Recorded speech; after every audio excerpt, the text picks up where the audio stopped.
Olá pessoal, sejam bem-vindos ao canal da GT System. Aqui quem fala é o professor Tarcísio e hoje vamos abordar um pouco a parte conceitual de alguns protocolos. São esses o IP, o ARP e o ICMP, certo? Então vamos dar aqui início à nossa videoaula. Então, protocolos. O que são protocolos? Protocolos são regras, são determinações de como algo deve funcionar, certo? Então, para isso, nós temos diversos protocolos que operam dentro de uma rede. Só que essa videoaula vai ser focalizada a 3 protocolos: o IP na versão 4, o ARP e o ICMP. Na questão do IP, por que eu estou falando que vamos falar sobre a versão 4 desse protocolo? Porque o IP tem 2 versões hoje homologadas para a utilização, que é o IPv4 e o IPv6. São essas 2 versões que estão disponíveis, homologadas para a utilização, certo? No caso, o foco dessa videoaula vai ser em cima do IPv4. Então vamos iniciar aqui o nosso estudo. As características do IP, certo? Ele é um endereço lógico. E o que seria isso? O endereço lógico é um endereço que pode ser atribuído a qualquer equipamento. Ele é um endereço volátil. Ele pode ser atribuído a um equipamento hoje, mas amanhã esse mesmo endereço pode ser utilizado para outro equipamento, certo? Ele é um endereço que pode permutar. Ele pode ser atribuído a vários equipamentos, certo? Ele tem também algumas características básicas que são suas classes. O endereço IPv4 ele possui da classe A até a classe E, tendo essas variações: a classe A do 0 ao 126, a classe B do 128 ao 191, a classe C do 192 até o 223, a classe D 224 até a 239, a classe E do 240 até 255. Mas se vocês atentarem para o que eu coloquei aí no texto desse material, vocês vão verificar que eu coloquei assim: possui basicamente 3 classes de endereçamento para uso. Ou seja, qualquer equipamento de rede, hoje um computador, um celular, um roteador, ou seja, qual for o equipamento, ele só vai suportar endereçamento até a classe C. Por quê? Se você tentar, eu vou aqui pegar o meu próprio computador agora e vou abrir as conexões de rede com o comando ncpa.cpl. Se eu for aqui na minha conexão de rede, um exemplo aqui, conexão Wi-Fi. Se eu tentar colocar aqui na minha conexão, na parte do IPv4, no primeiro campo, o endereço 224, ele não vai me permitir fazer isso. Por quê? Porque do 224 para frente são faixas, são classes reservadas para outros fins. Do 224 até a 239, como tem lá no material, é reservado para endereços de multicast, certo? Como tem aqui, ó, endereços para multicast. É uma classe destinada para esse fim.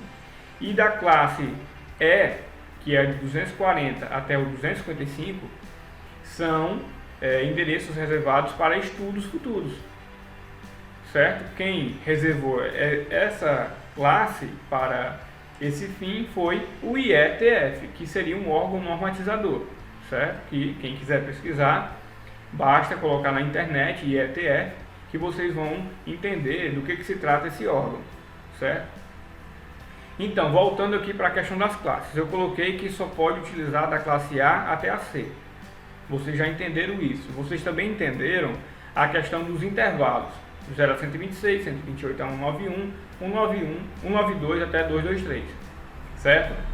Aí vocês vão perguntar: certo, Assis, mas como é que eu sei qual é a classe do IP? Ainda não entendi. Eu sei os intervalos, mas como é que eu identifico essas classes? Simples. O endereço IP, como tem aqui no próximo material, ele vai ter 4 campos. Cada campo desse possui 8 bits. Totalizando 32 bits no total. Ou seja, o IPv4 ele possui 32 bits, certo? O que é um bit? Seriam a menor unidade de medida na informática, na parte da computação. Ou seria com posições de zeros ou com posições de 1. Ou seja, cada campinho desse, cada campo vai possuir 8 bits. E qual é o campo que vai importar para a gente, vai ser importante para definir a classe? É o primeiro campo, que a gente chama de octeto. Qualquer campo desse tem a denominação de octeto, porque possui 8 bits. Então, o primeiro campo ele é reservado para identificar a classe, certo? Eu coloquei aqui no slide que está mais à frente, mas foi só para dar como exemplo como você identifica a classe do endereço IP. Ou seja, se você tem um IP, uma faixa, um IP ali, uma faixa de IP, e esse IP começa com o numeral 10, aí você vai lá nos intervalos das classes e você vai ver em qual classe, em que intervalo de classe aquele numeral está. O 10 está entre 0 e 126, não está? Então ele pertence à classe A. No caso do próximo exemplo, 129, eu peguei o primeiro campo, verifiquei qual é a numeração que tem lá, 129, e vou agora verificar em que intervalo ele está. O 129 está entre 128 e 191. Obviamente que ele pertence à classe B, certo? E o próximo, 192. O 192 está está dentro do intervalo da classe C. Se vocês forem verificar, a classe C é do 192 até 223. Então, se ele estiver dentro desse intervalo, o primeiro campo, né, você vai saber identificar qual classe aquele endereço pertence. Basta olhar para o primeiro campo do IP e verificar lá em que intervalo ele se adequa. Dependendo do intervalo, dependendo do numeral, você vai saber se é classe A, B ou C. E voltando aí para as outras classes, né? Aqui a classe D é destinado a multicast. Então o que seria a questão do multicast? Existem basicamente alguns métodos de envio de mensagem, certo? Tem o unicast, temos o multicast e temos o broadcast. O unicast é quando você tem um endereço reservado para um equipamento. O endereço de unicast seria um endereço para um equipamento. Ele vai se destinar a um só equipamento. Ou seja, eu quero mandar mensagem para determinado computador. Ele tem um endereço lá, um endereço lógico. Então eu vou mandar a mensagem unicamente para esse endereço. Então seria uma transmissão unicast. Se eu tenho um endereço, um único endereço que ele representa um grupo em específico, eu tenho lá o que? Um tipo de endereço reservado para multicast. Ou seja, é um endereço que representa um grupo em específico. E o endereço de broadcast, que seria um método de envio de mensagem, seria o que? Seria o último endereço de rede. Ou seja, seria um endereço reservado para esse fim, para broadcast, ou seja, um envio de uma mensagem para todos os equipamentos da rede. Não sei se deu para entender. Vamos dar um exemplo mais específico aqui. Então vamos pegar aqui o último endereço, que é o endereço de classe C, 192.168.0.1. Então qual seria o último endereço dessa faixa de rede? Seria 192.168.0.255. Então esse último endereço vai ser o endereço reservado para broadcast. Vai ser um endereço que vai ser colocado dentro de um pacote, dentro de uma mensagem, para ser enviado para todos os equipamentos da rede. Já já a gente chega na explicação mais detalhada do que seria o broadcast. Vamos voltar aqui aos slides anteriores, né? Então, como eu falei, né, o IPv4 é um endereço lógico, possui da classe A até a classe E, porém só 3 classes hoje você pode utilizar para endereçar equipamentos. Falando em equipamentos, né, como eu citei, os equipamentos hoje de rede recebem algumas nomenclaturas. Tem gente que chama de nó de rede, tem gente que chama de host. São essas nomenclaturas que você vai utilizar para identificar esses equipamentos que suportam o endereçamento, certo? Então, host, nó e por aí vai, certo? Então são essas informações que eu tenho que passar para vocês, certo?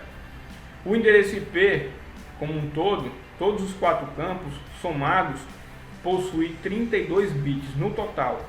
Então o IPv4 ele é um endereço que é composto por 32 bits, certo? Vocês têm que ter essa informação para poderem saber caracterizar esse protocolo, certo? Então o IP possui 32 bits na versão 4.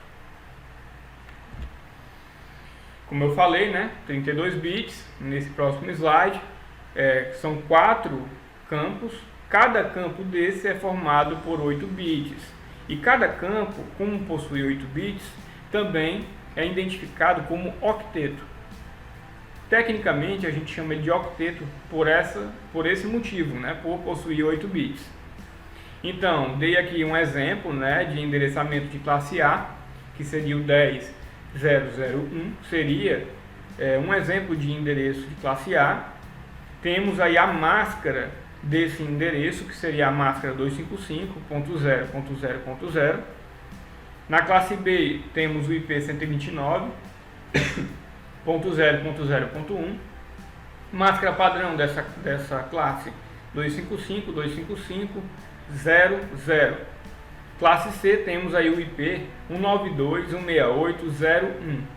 E sua máscara padrão seria a máscara 255.255.0, certo? Então essas seriam as máscaras para cada classe. Aí você vai perguntar aí do outro lado, certo, Tarcísio? Já entendi que cada classe de IP tem uma máscara diferente, mas eu ainda não entendi qual é o papel da máscara até então. Se vocês notarem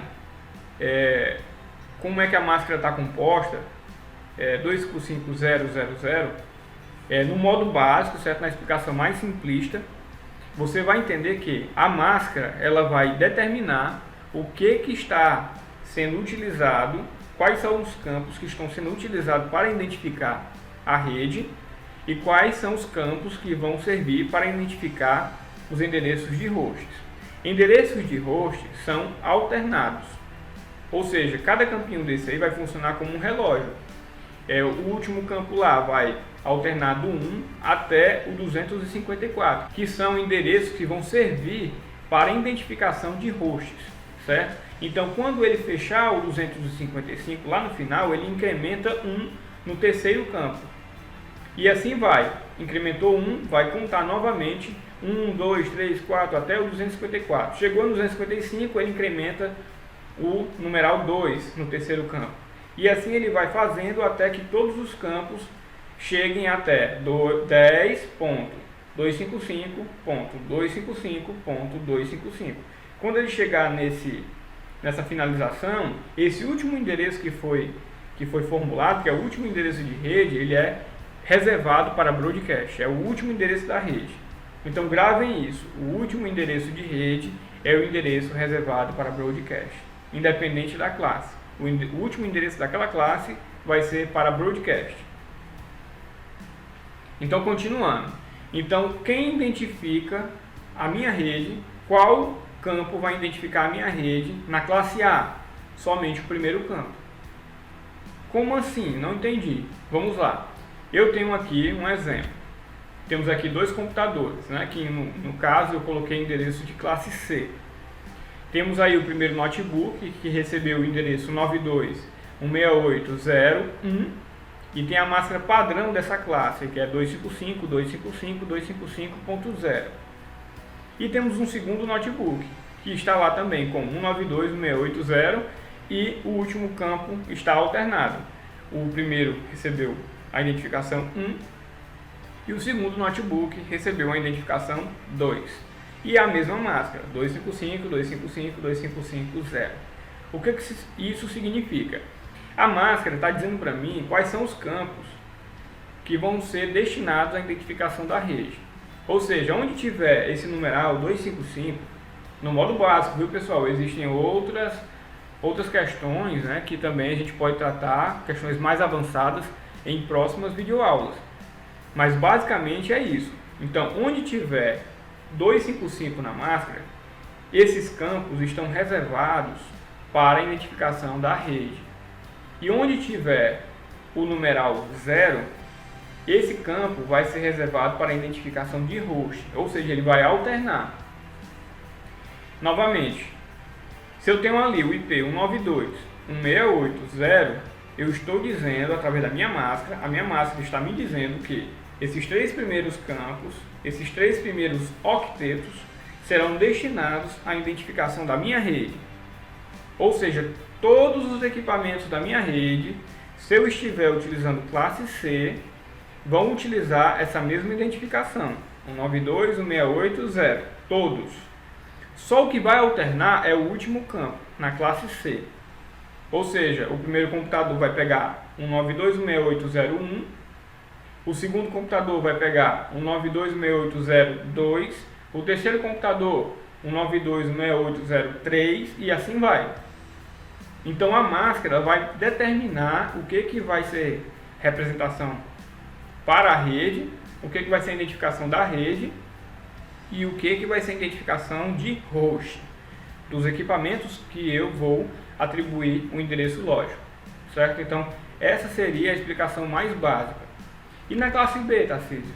Na classe B vocês podem ver que somente 2 campos são utilizados para identificação da minha rede, ou seja, dentro da minha rede eu vou repetir, no caso aqui desse exemplo que eu dei, né, 129.0, em todos os equipamentos. Todos os equipamentos vão ter que ser atribuído o endereço 129.0.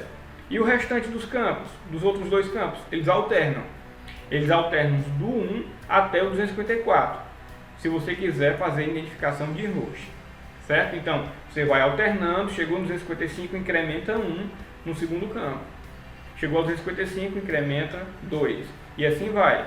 Com esses 2 campos na classe B, você vai ter para lá de 65.000 possibilidades de endereçamento. Na classe C, você vai ter somente 254 endereços de host para utilizar dentro da sua rede. Então, dependendo da quantidade de equipamentos que você tenha dentro da sua rede, você vai mudando para outras classes de endereçamento. A classe A, você vai ter aí a possibilidade de milhões de endereços, certo? Então, esses são os exemplos mais simples que eu posso dar para vocês. Então, temos aqui, né, a identificação dos nossos computadores, dos nossos hosts, e eles estão interligados fisicamente através de um equipamento central. Esse equipamento seria o nosso switch. Então, tendo os meus equipamentos, o endereço lógico, estando eles ligados fisicamente, será que eles já se comunicam? Será que eles já vão se comunicar só dessa forma? Ainda não, pessoal. Para que eles comecem a se comunicar, outro protocolo tem que entrar em ação. Que protocolo seria esse? Seria o nosso protocolo ARP, certo? Aqui eu coloquei, antes de falar do ARP,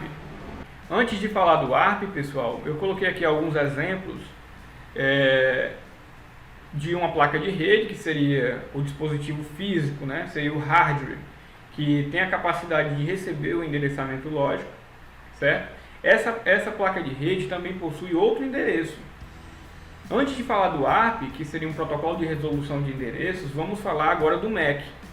O MAC, diferente do IP, que é o endereço lógico, o MAC é um endereço físico. E esse endereço físico, ele tem essa característica, né? Porque ele é um endereço que está gravado em um chip na placa de rede. Então, cada plaquinha de rede, de qualquer dispositivo, seja esse um celular, um notebook ou um desktop, tem lá o seu endereço físico gravado, que seria o nosso MAC. E o que seria o MAC? Seria um protocolo que trabalha na camada de enlace, que é a camada, a segunda camada do modelo OSI, certo? De baixo para cima. E ela vai servir para fazer o que? Um controle de acesso ao meio, como o próprio nome diz, Median Access Control. Ou seja, um protocolo de controle de acesso ao meio, ou seja, acesso à interface física, ou seja, a interface NIC, que também é conhecido como Network Interface Card, certo? Que seria a nossa placa de rede. E aqui eu dei um exemplo, né, com um print da telinha do meu computador, onde eu posso utilizar esse software que o meu computador tem, né, de atribuição de atribuição de um endereço lógico para a minha placa de rede, certo?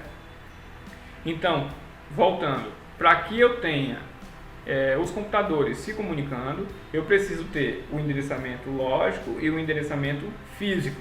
E eu preciso fazer com que esses endereçamentos, esses dois tipos de endereço, o lógico e o físico, sejam associados. E para que esses endereços sejam associados, eu preciso de um outro protocolo para fazer isso, que seria o protocolo ARP, certo? Que seria um protocolo de resolução de endereços. Então, mais alguns exemplos aqui, antes de partir para o protocolo ARP, do MAC. O MAC, pessoal, esse endereço físico, ele possui 48 bits, o IP possui 32, o MAC 48. O IP, ele possui lá o seu endereçamento, né, dos campos em forma decimal, 0, 1, 2, 3, 4, 5 e por aí vai. Já o endereço MAC, ele tem uma composição diferente. Ele é formado por caracteres hexadecimais. E o que são esses caracteres hexadecimais? Cada caractere hexadecimal possui 4 bits. E eles variam de 0 a 9 e de A a F. Ou seja, você vai poder criar probabilidade de endereços através dessas alternâncias, né, desses caracteres, 0 a 9, de A a F. Por isso que tem aqui no exemplo, no primeiro campo do MAC, o endereço 00, e no segundo 1A, no terceiro EF, no quarto F1, no quinto 4C e no sexto C6. Então temos aqui uma combinação de caracteres. Como é que esses caracteres são compostos, certo? Quem vai criar essas alternâncias e esses endereçamentos são os fabricantes dos equipamentos. Então, nesses três primeiros campos do MAC, nós temos aí uma reserva desses campos para a identificação do fabricante, como eu coloquei aqui no material, certo? Ou seja, esses três primeiros campos vai dizer qual é a marca daquele equipamento, se é da 3Com, se é um equipamento da HP, se é da Dell e por aí vai. E os outros três? Também é o fabricante que vai utilizar esses campos e vai criar uma identificação que não pode ser igual a mais nenhuma outra e vai criar uma alternância aí e vai colocar lá uma identificação do equipamento, certo? Então os três primeiros campos vai servir para identificar ali praticamente qual fabricante daquela placa de rede, e os outros três vão ser endereços alternados que não podem se repetir, certo? Ou seja, tendo a soma desses 6 campos, eu vou ter o nosso endereço MAC, certo? E através desse MAC, como os 3 campos são utilizados para identificar o fabricante, eu posso criar até um script, um software para conseguir identificar que equipamento eu tenho na minha rede, se é da HP, quais são as marcas desses equipamentos, certo? Se é da Dell e por aí vai. Então, continuando. Então, como eu falei, né, pessoal, a gente falou do IP, e do IP pulamos para o MAC, né, que seria um endereço físico. E eles precisam ser associados, o endereço lógico com o endereço físico. E quem que faz isso? O nosso protocolo ARP, que seria um protocolo de resolução de endereços, certo? Como é que isso ocorre, certo, pessoal? Eu sempre dou como exemplo, para quem me conhece, né, os alunos que me conhecem, eu sempre dou como exemplo uma lista de chamada. Então você tem aqui a lista de chamadas e você tem os alunos, certo? Então cada aluno tem lá, né, a sua estrutura física, que seria o seu corpo, né? Seria a parte física do negócio. E os nomes são abstratos para mim. Se eu estiver chegando em uma turma que eu não conheço ninguém, os nomes para mim são algo abstrato. Eu não sei a quem pertence aqueles nomes. Então vamos lá. Os nomes seriam como se fosse um endereço lógico, o endereço IP. E o corpo, a estrutura física da pessoa, seria como se fosse um endereço MAC, certo? É a parte física. Quando eu falo assim, João, Quando eu chamo, quando eu jogo essa informação no ar, todos da sala vão escutar essa informação, mas somente o João vai responder. Quando o João responder, a minha mente vai associar o nome à pessoa. Entendeu como é que funciona? É a mesma coisa que o ARP faz. O ARP vai associar o endereço lógico ao endereço físico. Certo? O ARP vai fazer isso. Como? Quando uma rede vai começar a se comunicar, todos os equipamentos recebem o endereço lógico, que é o endereço de 32 bits, certo? Como a gente pode ver. Então, quando eu vou iniciar uma conversação entre dois dispositivos, como tem aqui, né? Eu tenho dois dispositivos e eles querem se comunicar. Ambos possuem endereços físicos gravados em suas placas de rede e também possuem um endereçamento lógico, mas eles ainda não sabem como é que fazem para chegar um ao outro, porque eles não têm uma tabela chamada tabela ARP que diz lá a quem pertence tal endereço físico e lógico. Não sei se deu para entender.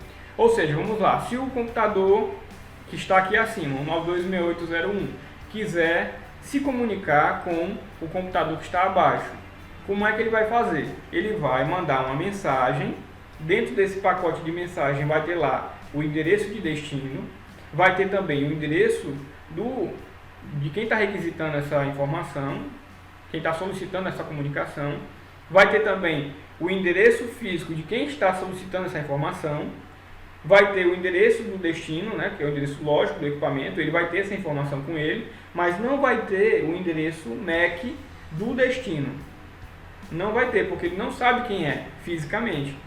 Então ele vai botar num pacote de mensagem basicamente essas informações: o endereço de origem lógico, o endereço de origem, o endereço lógico, o endereço físico da origem, da requisição, o endereço lógico do destino, mas ele não vai ter a informação que ele precisa para terminar a comunicação, que é o endereço físico. Então como é que ele vai fazer? Ele vai colocar um MAC falso, um MAC que todo mundo deve saber qual é, que seria o FF, FF, FF, FF, FF, que seria os 6 campos preenchidos com um endereço hexadecimal F, certo? Como ele não sabe qual seria esse endereço físico, ele vai colocar um endereço que é usado para broadcast, certo? Um endereço MAC falso. Então ele coloca lá esse endereço, como ele não sabe qual é o endereço físico do destino, e manda essa mensagem para o concentrador, que é o switch. O switch também não vai ter lá montado uma tabela ARP ainda. Então, para fazer a montagem dessa tabela, ele vai mandar um pacote para todo mundo, que é o pacote que a gente chama de broadcast. É um pacote de broadcast, envio em massa para vários equipamentos da rede, todos os equipamentos da rede. Então, só quem vai responder, só quem vai sinalizar a essa mensagem é o endereço, é o computador que pertencer, que tiver com aquele endereço lógico atribuído. Ou seja, digamos que eu mandei do 192.168.0.1 para 192.168.0.2. Somente o endereço, o computador que tiver o endereço 192.168.0.2 que vai responder. E quando ele responder, o que ele vai fazer? Ele vai pegar aquele pacote de mensagem que antes tinha lá um MAC falso, vai tirar esse MAC e vai colocar o dele, o endereço físico, e vai mandar essa informação à frente. Quando isso ocorrer, vai acontecer o quê? A montagem da tabela ARP. Se eu for aqui no meu próprio computador e for aqui no CMD e digitar ARP-A, eu vou ver que tem aqui associações já feitas do endereço físico com o endereço lógico, certo? Então basicamente é isso. Então quando ocorrer essa associação entre o endereço lógico e físico, eu vou conseguir fazer com que todos os computadores se comuniquem na rede normalmente, certo? E não vou precisar mais, como eu tenho uma tabela montada, a tabela ARP, eu não vou precisar mais ficar enviando pacotes de broadcast na rede, porque o envio de broadcast na rede constantemente causa lentidão, congestionamento, falha de segurança e por aí vai, certo? Então eu só preciso enviar esse pacote broadcast somente uma vez, graças a essa tabela ARP que é montada no switch e nos computadores, certo?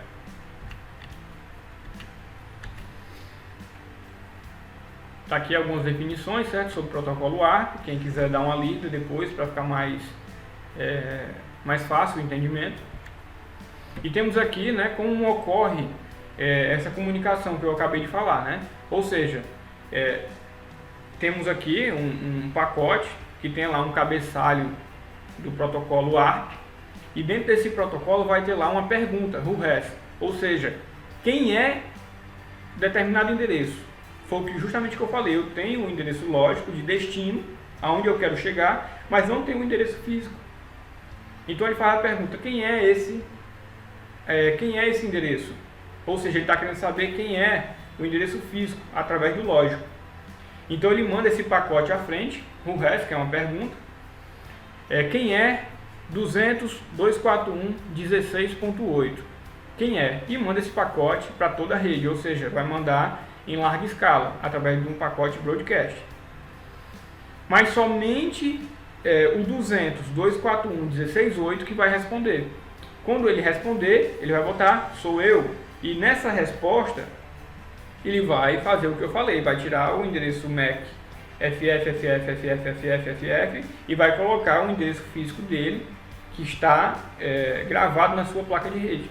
Colocou esse endereço, ele manda o pacote de volta e em ambas as máquinas vai ser gravada uma tabela onde vai ter lá quem é o endereço lógico e o endereço físico. Então toda vez que houver uma comunicação novamente, eles não precisam mais mandar broadcast, eles vão já encaminhar esse pacote diretamente para o seu destino, certo? Então seria essa a explicação mais básica que eu posso utilizar. Falamos do IP, falamos do ARP e agora vamos falar um pouco do ICMP. Para que serve o ICMP? É um protocolo que vai servir para testes de comunicação. Você vai poder verificar se está havendo comunicação entre dois dispositivos, você vai verificar se está havendo algum erro, vai verificar se foi excedido o número de rotas, de saldos que essa comunicação está dando, e por aí vai, certo? Então a gente vai fazer um entendimento melhor sobre esse protocolo agora. Então o ICMP seria um protocolo de controle, né, de mensagens. Como o IP ele não possui na sua estrutura nenhum tipo de fator de controle de fluxo, ele não tem esse controle, ele precisa ser anexado a um outro protocolo para poder ter alguma certa qualidade na transmissão. Esse protocolo que trabalha em conformidade com esse outro, com o endereço IP, com o protocolo IP, seria o ICMP. Com o ICMP você consegue dar algum tipo de controle na comunicação, na transmissão com o protocolo IP. Você consegue dar alguma qualidade nessa transmissão, certo? E como é que isso funciona? Vamos lá. E temos aqui o cabeçalho do protocolo ICMP, certo? E esse cabeçalho tem vários campos. Dentre esses campos nós temos aí o campo type, temos também o campo code e tem o checksum. O que seria cada campo desse? O campo type vai ser atribuído valores a esse campo, e cada valor desse tem uma atribuição. Por exemplo, se ele recebeu o valor 1, como tem aqui, cadê? Não temos aqui o valor 1, que eu não botei aqui como exemplo, mas nós temos aqui outros exemplos, como se aquele primeiro campo receber o valor 0, então nós temos aí o que? Uma resposta na comunicação. Então, se o tipo de mensagem que foi enviada pelo protocolo ICMP tiver lá naquele campo o valor 0, então significa que seria um echo reply, ou seja, uma resposta. Ele obteve uma resposta. Se o valor daquele campo for o valor 8, nós vamos ter ali uma solicitação, uma pergunta, um echo request, ou seja, uma pergunta para ver se está havendo comunicação ou não. E por aí vai. Aqui no tipo 4, que é o tipo, se aquele campo do tipo tiver o valor 4, ele vai ser do tipo subsequent. O que seria isso? Da maneira mais simples seria a seguinte questão. Nós temos aqui dois roteadores. Esse primeiro roteador está mandando pacotes para um destino e esse destino está recebendo informações desse primeiro roteador e de outros. E esse roteador que está recebendo essa quantidade de informações tem um buffer, ou seja, um espaço de memória. Quando esse espaço de memória começar a ser preenchido e chegar ao teto do seu preenchimento, ele não vai conseguir mais processar todas essas informações que estão chegando de forma rápida. Ou seja, então, quando ele tiver com esse problema de comunicação, de controle de fluxo, ele vai mandar uma mensagem com o valor lá no type como 4, dizendo que é um subsequent, ou seja, ele está pedindo para que as origens da comunicação comecem a trabalhar de forma mais lenta, mandem pacote de forma mais gradual, para que ele consiga processar todas essas informações. Isso é um tipo de controle de fluxo. Se não fosse isso, e não existisse outros protocolos para fazer esse controle, a comunicação com o IP seria uma comunicação muito lenta e cheia de erros de comunicação. Mas o ICMP ele tem esse tipo de controle através dessas mensagens. Se o tipo tiver lá como 5, você está tendo uma mensagem de redirecionamento. Você está pedindo um reenvio, um redirect, certo? E o que seria o code? Aquele outro campo seria um detalhamento maior do tipo da mensagem. Ou seja, você tem ali uma mensagem que é do tipo echo request e você pode atribuir outros valores lá no code de informações que você pode trazer através dessa mensagem. Ou seja, se for o código 0, seria o que? Você não está conseguindo comunicação com determinada rede. Se for o código 1, seria o que? Um host que você não conseguiu ter acesso, também um host inalcançável. Ou se você tentou a comunicação através de uma porta de comunicação, e se voltar o código 3 no campo code, sinal que também aquela porta de comunicação não está tendo acesso. Se for o código 4, você tem aí a questão da fragmentação e do DF, certo? Ou seja, o que seria a fragmentação? Isso também pode ser tema de próximas aulas. Para quem não sabe, existem ali um tamanho máximo, uma unidade de tamanho máximo de envio de pacote, que seria o MTU. Então, quando excede a capacidade da transmissão, ele vai ser fragmentado. Então, se você receber uma sinalização de fragmentação, vai ser através desse campo da fragmentação, que você, inclusive, através do Wireshark, você consegue ver isso, se houve fragmentação do pacote ou não. Então, pessoal, basicamente, né, são essas as explicações que eu tenho para passar para vocês sobre o IP, o ARP e o ICMP. Espero que eu tenha sido claro nessas informações. Continuem acompanhando o nosso canal, que em breve a gente vai preparar novos vídeos. Vou tentar agora preparar um vídeo prático, mostrando como vocês conseguem ver todas essas informações que eu passei, do cabeçalho do ICMP, da comunicação do IP e também informações referentes ao protocolo ARP, certo? Espero que vocês tenham gostado, continuem acompanhando nosso canal e até mais!